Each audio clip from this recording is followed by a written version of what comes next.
नमस्ते। प्रस्तुत हैं संत शिरोमणि रविदास जी महाराज का जीवन परिचय और उनकी शिक्षाएं। तो आइए जानते हैं उनके जीवन और शिक्षाओं के बारे में। सतगुरु रविदास अथवा रैदास 15वीं शताब्दी के एक महान संत, दर्शन शास्त्री, कवि, समाज सुधारक और ईश्वर के अनुयायी थे।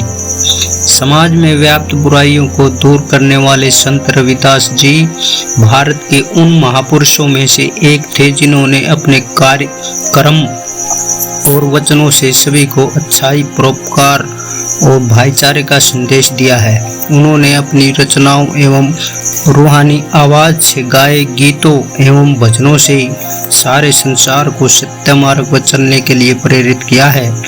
गुरु रविदास जी का जन्म काशी में माघ पूर्णिमा के दिन रविवार को संवत 1388 को हुआ था। उनके पिता का नाम राहु तथा माता का नाम कर्मा था। उनकी पत्नी का नाम लोना बताया जाता है। रविदास जिन्हें संत रविदास, गुरु रविदास, रैदास, रोहिदास और रोहिदास जैसे अनेक नामों से भी जाना जाता है, एक परोपकारी और दयालु व्यक्ति थे। उन्होंने दूसरों की सहायता एवं साधु संतों का साथ उन्हें बेहद पसंद था। अपना ज्यादातर समय प्रभु भक्ति एवं सत्संग में व्यतीत करते थे। वह ईश्वर की भक्ति पर पूर्ण विश्वास करते थे। उनके ज्ञान एवं वाणी की मधुरता से सभी लोग प्रभावित होते थे। उनके द्वारा कहे शब्द, दोहे, पद और अनमोल वचन अथवा विचार आज भी हम सभी को सदैव आगे बढ़ने का मार्ग प्रशस्त करते रहेंगे। आइए जानते हैं गुरु रविदास द्वारा कहे गए प्रमुख विचारों को जो उन्होंने अपने दोहों और गीतों के माध्यम से जन जन को दिए हैं। हम सभी को उनके दिखाए मार्ग का अनुसरण करना चाहिए। संत रविदास जी कहते हैं, किसी की पूजा इसलिए नहीं करनी चाहिए क्योंकि वो किसी पूजनीय पद पर बैठा है। यदि उस व्यक्ति में योग्य गुण नहीं है तो उसकी पूजा नहीं करनी चाहिए। इसके विपरीत यदि कोई व्यक्ति ऊंचे पद पर नहीं बैठा है परंतु उसमें योग्य गुण है तो ऐसे व्यक्ति को पूजना चाहिए। भगवान उस हृदय में निवास करते हैं जिसके मन में किसी के प्रति बैर भाव नहीं है, कोई लालच या द्वेष नहीं है। कोई भी व्यक्ति छोटा या बड़ा अपने जन्म के कारण नहीं बल्कि अपने कर्म के कारण होता है। व्यक्ति के कर्म ही उसे ऊंचा या नीचा बनाते हैं। हमें हमेशा कर्म करते रहना चाहिए और साथ साथ मिलने वाले फल की भी आशा नहीं छोड़नी चाहिए, क्योंकि कर्म हमारा धर्म है और फल हमारा सौभाग्य है। जिस प्रकार तेज हवा के कारण सागर में बड़ी बड़ी लहरें उठती हैं और फिर सागर में ही समा जाती हैं, उनका अलग अस्तित्व नहीं होता, इसी प्रकार परमात्मा के बिना मानव का भी कोई अस्तित्व नहीं है। कभी भी अपने अंदर अभिमान को जन्म न दें। एक छोटी सी चींटी शक्कर के दानों को बीन सकती है परंतु एक विशालकाय हाथी ऐसा नहीं कर सकता। मोह माया में फंसा जीव भटकता रहता है। इस माया को बनाने वाला ही मुक्तिदाता है। भ्रम के कारण सांप और रस्सी तथा सोने के गहने और सोने में अंतर नहीं जाना जाता है। उसी प्रकार अज्ञानता के हटते ही मानव आत्मा परमात्मा का मार्ग जान जाती है। तब परमात्मा और मनुष्य में कोई भेद भाव वाली बात नहीं रहती। जीव को यह भ्रम है कि यह संसार ही सत्य है, किंतु जैसा वह समझ रहा है वैसा नहीं है। वास्तव में संसार असत्य है। रैदास कह जाके हृदय, रह रैन दिन राम, सो भक्ता भगवंत सम, क्रोध न व्यापै काम। इसका मतलब रविदास जी कहते हैं, जिसके हृदय में रात दिन राम समाये रहते हैं ऐसा भक्त राम के समान है। उस पर न तो क्रोध का असर होता है और न ही काम भावना उस पर हावी हो सकती है।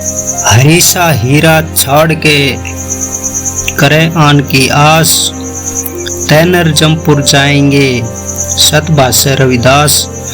इसका अर्थ हरि के समान बहुमूल्य हीरे को छोड़कर अन्य की आस करने वाले अवश्य ही नरक जाएंगे।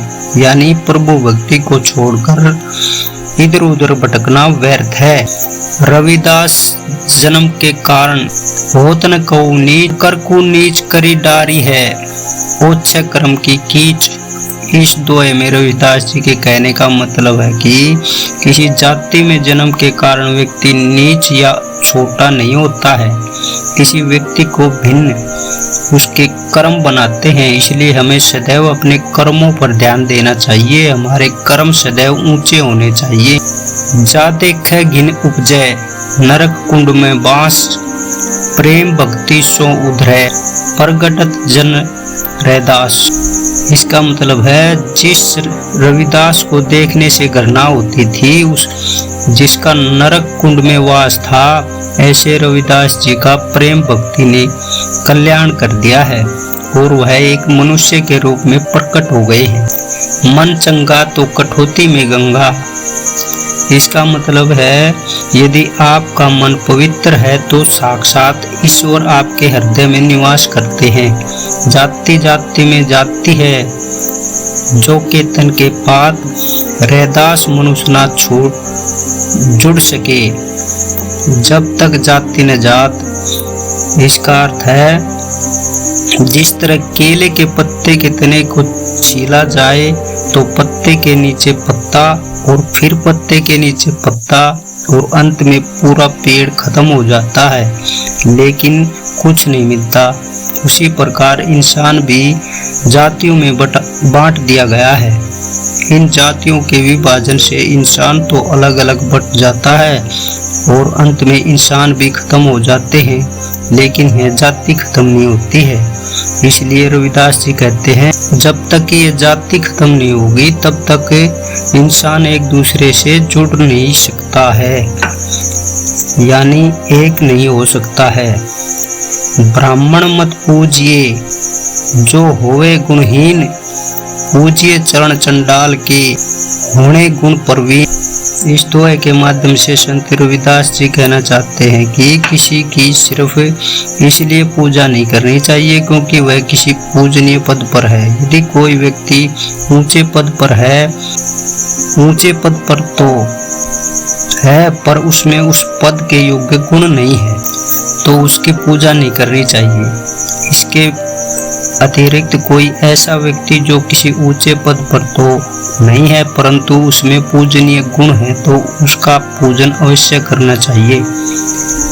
मन ही पूजा, मन ही धूप, मन ही सेव सहज स्वरूप। इस दोहे की पंक्तियों के माध्यम से स्वामी रविदास जी कहना चाहते हैं कि जिसका मन निर्मल होता है भगवान उसी में वास करते हैं। जिस व्यक्ति के मन में कोई बैर भाव नहीं है, किसी प्रकार का लालच नहीं है, किसी से कोई द्वेष नहीं है तो उसका मन भगवान का मंदिर, दीपक और धूप है। ऐसे पवित्र विचारों वाले मन में प्रभु सदैव निवास करते हैं।